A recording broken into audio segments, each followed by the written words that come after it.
ہونا یہی چاہیے معاشرے میں، بھائی جو میرا حصہ نہیں ہے وہ میں کسی قیمت پہ نہیں لے سکتا. ایک خاتون نے مجھے امریکہ سے فون کیا کہ میرے شوہر نے مجھے ڈیورس دی ہے، تو وکیل یہ کہہ رہا ہے، عدالت قانونی حق یہ ہے کہ آدھی پراپرٹی میرے شوہر کی اب کس کے نام ہوگی، اور میرا شوہر ایسا، میرا شوہر ویسا، میرا وہ بڑا ظلم بیان کر رہی تھی. میں نے کہا آپ کا شوہر جیسا بھی تھا، نالائق تھا، ظالم تھا، جب اس نے آپ کو طلاق دے دی تو شریعت کی روح سے اب عدت کا خرچہ اور مہر کا خرچہ، اس کے علاوہ آپ کچھ اور لینے کی مجاز نہیں. امریکہ کے لاء کے حساب سے آپ نے اگر لے لیا تو قانون تو کچھ نہیں کہے گا، لیکن اللہ کہے گا آپ کو یہ پیسہ آپ کے لیے حلال. یعنی میرا میاں تو ظالم تھا. میں نے کہا جو ظلم تھا تو علیحدگی ہو گئی نا، بس تلافی ہو گئی اس ظلم کی، اب نہیں رہ رہا آپ کے ساتھ، وہ ختم قصہ. ہاں بچوں کا خرچہ وہ کہہ رہی وہ تو ویسے ہی دے رہا ہے بچوں کا خرچہ. میں نے کہا بچوں کا لے سکتی ہیں اپنا خرچہ، اور میں نے کہا بچوں کا خرچہ بھی آپ 2 مفتیوں کو درمیان میں ڈالیں، کیونکہ امریکہ کا لاء امریکہ کے حساب سے خرچہ دے گا. شریعت کس کے حساب سے مانگے گی خرچہ؟ اسلام کے حساب سے مانگے گی.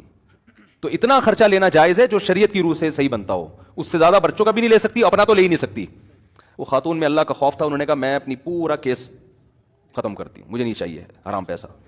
لیکن یہ میرے پاس 18-20 بلکہ فتویٰ تو میں جب سے 20 سال ہو گئے مجھے فون پہ مسائل بتاتے ہوئے، 20 سال میں ایک کیس آیا ایسا. سمجھ میں آ رہی ہے بات؟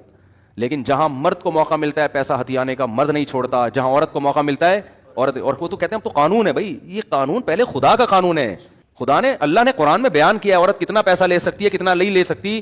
یہ ساری چیزیں قرآن نے بیان نہ کی ہوتی پھر آپ کہتے تو قرآن ڈیفائن کر چکا ہے. قرآن سے آگے آپ کیوں نکل رہے ہیں بھائی؟ اللہ سے آگے کیوں نکل رہے ہیں؟ قرآن کے الفاظ دیکھو، فلا وربک لا یؤمنون حتی یحکموک فیما شجر بینہم.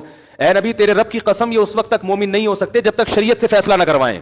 جب تک آپ اسلام سے فیصلہ نہیں کرواتے اللہ نہیں مانتا. ایسے تو لا الہ الا اللہ پڑھنے پر گورنمنٹ نے کوئی پابندی تھوڑی لگائی ہے. گورا 100 دفعہ پڑھ لے گا لا الہ الا اللہ محمد رسول اللہ، وہ کیوں نہیں پڑھ کے دے رہا؟ اس کو پتا ہے بھائی یہ سارا اسلام کو فالو کرنا پڑے گا.